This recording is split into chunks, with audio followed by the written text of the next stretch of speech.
Alright, so today, Thursday, the 4th of May? Is May? Yeah, May.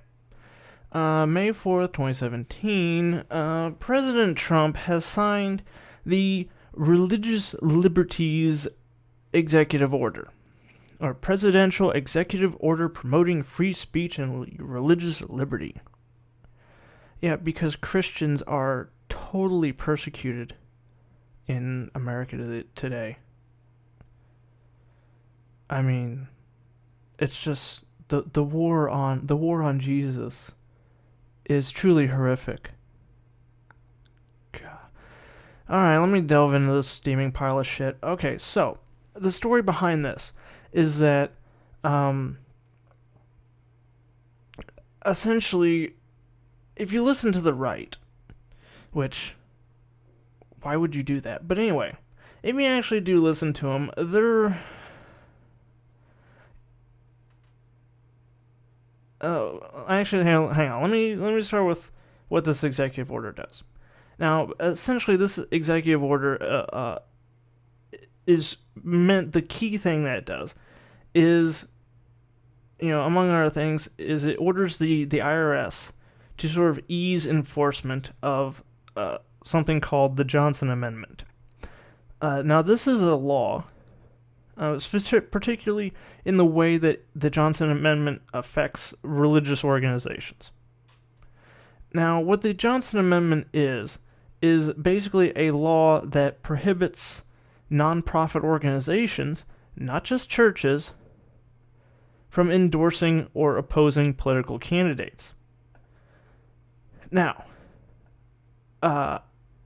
on the right, they've been talking about this and what an outrage and how oppressive this is for a while. And also, too, they always like to omit or overlook the fact that this amendment actually applies to all nonprofits, not just churches, but also, universities, charities, whatever you got. If it's all 501c3 non-for-profit organizations fall under or have to abide by this rule. And furthermore on this rule here, like the rule, the proponents of repealing. Actually, let me start over on that a bit. Rewind just a bit. I'm getting ahead of myself. Okay. So, the executive order, like I said, he signed it, and what it does is it goes and basically tells the IRS not to enforce the Johnson Amendment. Now, this is because what the right likes to claim when they talk about this subject is they like to say that, oh well, this is it violates freedom of speech. It violates a church's rights because a church is not allowed under the Johnson Amendment to talk about politics. Now that is absolutely incorrect, because this amendment has nothing to do with restricting speech. What it says, or what it does, is that if you participate as a group, participate in politics, as a group that accepts donations and has funding and things like that, if you participate in political campaigns, you do not qualify for a 501c3 tax exemption. So for one thing, the idea that this infringes in any way, shape, or form on their First Amendment rights to freedom of speech is absolute bullshit. Alright? It does not. What it does is say that, hey, if you want to get involved in politics, then you gotta pay taxes like any other group that participates in politics. Also, this is basically has nothing to do with religion. The attempts to repeal the the Johnson Amendment. It's not a new thing, and the using it or blaming, saying it's restricting the freedom of speech of churches is not a new argument either. But what it does, the reason that they want it repealed, is because money in politics. All right, and that's,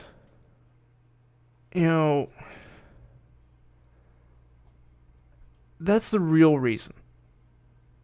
All right, it has nothing to do with religion. It has nothing to do with freedom of speech. It has everything to do with money in politics. Because right now, donations, if you donate to a nonprofit, those donations are tax deductible. Now,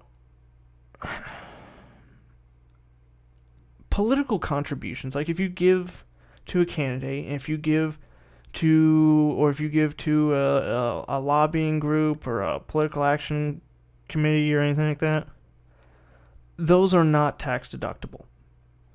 All right, and those organizations have to pay taxes. So, by repealing the Johnson Amendment, you now allow 501c3 not-for-profit organizations to participate in political campaigns, to buy commercials and airtime and advertising, to pay campaign workers or representatives, whatever. You allow them to participate, more importantly, to spend money on political campaigns. Now, what that is going to cause is political, campaign donors to give money to non-for-profit organizations that align with their political beliefs, who will then, in turn, spend that money on political campaigns. And by doing it that way, those campaign contributions now become tax deductible because they are charitable contributions to a nonprofit organization. And that too, it's like this is one of those issues that just, it really, when you get down to it, when you look at what's going on here, it's sickening. It really infuriates me to no end. It pisses me off like you wouldn't believe, because what's going on here is that with these efforts to ultimately repeal the Johnson Amendment, what's going on here is that, basically it's not enough that for big money to be able to buy our politicians, for the purpose of passing legislation that benefits them while almost universally fucking the voters. But not only do they want to be able to do that, but those sons of bitches want to get a tax break while they're doing it. They want to be able to deduct the donations, the money they spent buying our political system, from their fucking taxes. Because, hey, buying politicians ain't cheap. And that's what I see from it. A lot of people are like, oh, well, this is, they focus all on the religious aspect. Religion has nothing to do with this. It's about the money. As they say, that's all it is. You look at the amendment, you look at what caused it, and also too, as I said, it does not apply just to churches. It applies to all nonprofits, all 501c3 organizations. So if they repeal this amendment, like right now it's an executive order, and they have a little leeway, but they can't repeal it with this. But this is something that people need to be aware of. That this is something that could happen. This is something they're trying to have happen. And yeah, that's all it is. It's like they want they want to be able to deduct their bribes from their taxes. That is disgusting. It really is sick. Anyway, relevant links will be in the description. A little more information about the Johnson Amendment.